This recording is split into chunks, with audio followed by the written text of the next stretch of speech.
विष्णु सहस्त्रनाम प्रवचन भाग 11वां। ओम त्र्यंबकं यजामहे सुगंधिं पुष्टिवर्धनम् उर्वारुकमिव बन्धनान् मृत्युर्मुक्षीयमामृतात्।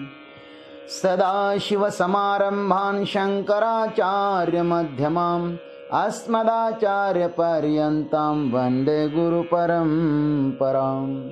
शान्ताकारं भुजगशयनं पद्मनाभं सुरेशं विश्वाधारं गगनसदृशं मेघवर्णं शुभांगं लक्ष्मीकान्तं कमलनयनं योगिभिर्ध्यानगम्यं वन्दे विष्णुं भवभयहरं सर्वलोकैकनाथम्।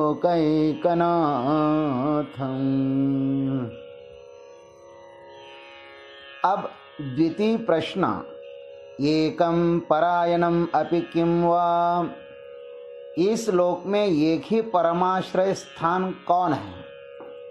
इसका उत्तर देते हैं, परमं यो महत्तेजः, परमं यो महत्तपः, परमं यो महद्ब्रह्म, परमं यः परायणम्। यो परमं महत् तेजः, जो परम महान तेजस स्वरूप है।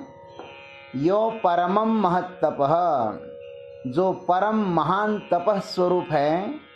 यो परमं महद् ब्रह्म, जो परम महान ब्रह्म है। यह परमं परायणम, जो सबका परम आश्रय है। अब इसकी विस्तृत व्याख्या करते हैं। यो परमं महत् तेजः। युधिष्ठिर जी का दूसरा प्रश्न था कि इस समस्त प्रपंच का परम आश्रय स्थान कौन है?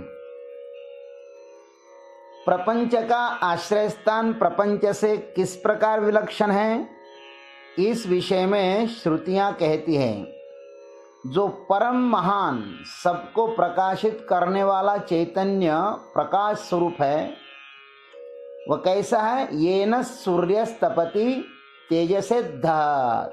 तैत्तिरीय ब्राह्मण कहता है, जिस तेज से प्रकाशित होकर सूर्य तपता है, अथवा तद्देवा ज्योतिषाम ज्योति।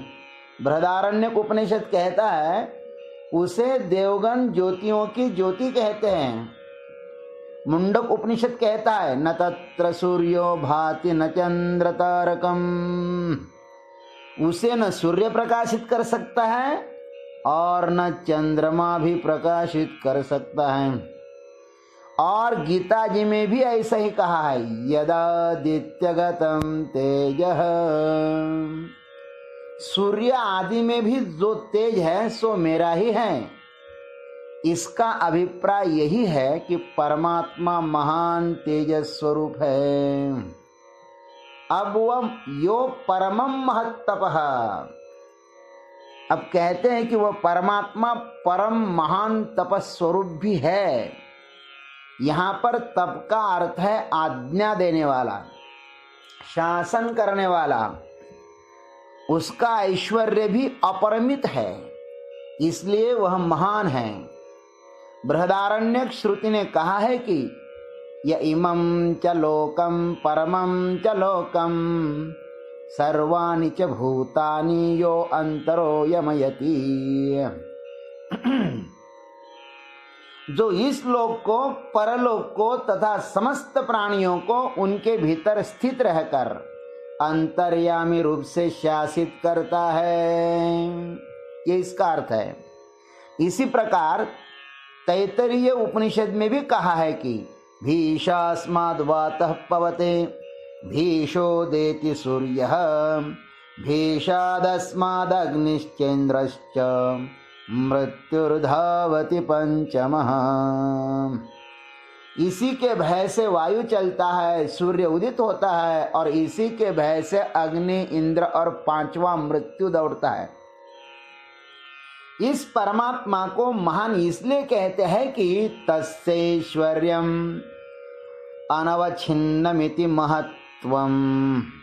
भाष्यकार कहते हैं, उसका ऐश्वर्य अपरिमित है, इसलिए वह महान है। यह पूरा संसार महान ऐश्वर्य से भरा हुआ है। मांडुक्य श्रुति ने भी कहा है कि एष सर्वेश्वरः, वह सर्वेश्वर है। सब प्रपंच उसकी ही आज्ञा से चल रहा है। यो परमं ब्रह्म महद, वह परब्रह्म परमात्मा सच्चिदानंद स्वरूप होने से महान है। उसकी महत्ता यही है कि वह कभी भी अपने स्वरूप का त्याग नहीं कर सकता। जैसे स्वर्ण अपनी कांति का त्याग नहीं कर सकता, सूर्य अपने प्रकाश का त्याग नहीं कर सकता, वैसे ही परमात्मा अपने स्वरूप का त्याग नहीं कर सकता। यह परमं परायणम, यह परमात्मा सबका परम आश्रय है। जो जहाँ से उत्पन्न होता है वह वहीं पर लीन होता है, यह सिद्धांत है। तैत्तिरीय श्रुति ने स्पष्ट कहा है, यतो वा इमानि भूतानि जायन्ते येन जातानि जीवन्ति यत् प्रयन्ति अभिसंविशन्ति तद्विजिज्ञासस्व तद्ब्रह्म इति। जैसे सब जल स्रोतों का आश्रय सागर होता है, क्योंकि सब जल वहीं से उत्पन्न होता है, वैसे ही सब घटों का आश्रय स्थान माटी होती है। सब अलंकारों का आश्रय स्वर्ण ही होता है, वैसे ही सब प्रपंच का आश्रय परमात्मा ही है, क्योंकि सब चराचरात्मक संसार परमात्मा से ही प्रसूत होता है। परमात्मा के अतिरिक्त यह जीव चाहे जिस लोक में जावे, उसे यदा कदा पुनः इस संसार में लौटना ही पड़ता है। गीता जी में स्वयं भगवान ने कहा है, आब्रह्म भुवना लोका पुनरावर्तिनोऽर्जुन मामुपेत्य तु कौन्तेय पुनर्जन्म न विद्यते। हे अर्जुन, ब्रह्मलोक से लेकर सब लोग पुनरावर्ती है, परंतु हे कौन्तेय, मुझे प्राप्त होने पर पुनर्जन्म नहीं होता। अरे भाई, क्या अग्नि में जला हुआ काष्ठ पुनः काष्ठ बन सकता है? क्या शक्कर बना हुआ गन्ना पुनः गन्ना बन पाएगा? क्या घी बना हुआ दूध पुनः दूध बन पाएगा? क्या स्वर्ण बना हुआ लोहा पुनः लोहा बन पाएगा? वैसे ही परमात्मा को प्राप्त हुआ जीव पुनः जीव भाव को प्राप्त नहीं हो सकता। जैसे नमक का हाथी जब स्नान करने समुद्र में एक बार प्रवेश करता है तब वह पुनः नहीं लौटता, वैसे ही यद्गत्वा न निवर्तन्ते तद्धाम परमं मम। क्या ऊपर कही हुई अग्नि की ज्वालाएं पुनः लौट सकती है? अथवा ऊपर गई हुई अग्नि की ज्वालाएं पुनः लौट सकती हैं क्या? वैसे ही जीव जब अपने परम आश्रय परमात्मा को प्राप्त होता है ना, तो वह पुनः लौटता नहीं है। इस समस्त संसार का परमाश्रय परमात्मा ही है। इसलिए परमात्मा को प्राप्त हुआ जीव पुनः इस संसार में नहीं लौटता। इसलिए परमात्मा को प्राप्त करने की हम सभी को चेष्टा करनी चाहिए, और इसी जन्म में हम परमात्मा को प्राप्त कर सकते हैं। यह मनुष्य शरीर परमात्मा को प्राप्त करने के लिए ही मिला है, नहीं तो यह चेद वेदी दथ सत्यमस्ति न चेदिहा वेदिन महति विनष्टि भूतेषु भूतेषु विचित्य धीरा प्रयत्यास्माद् लोकात् अमृता भवन्ति। इस प्रकार परमात्मा को प्राप्त करिए, यही अवसर है और ये बार बार मिलने वाला नहीं है। ओम तत्सत। शेष अग्रिम भाग में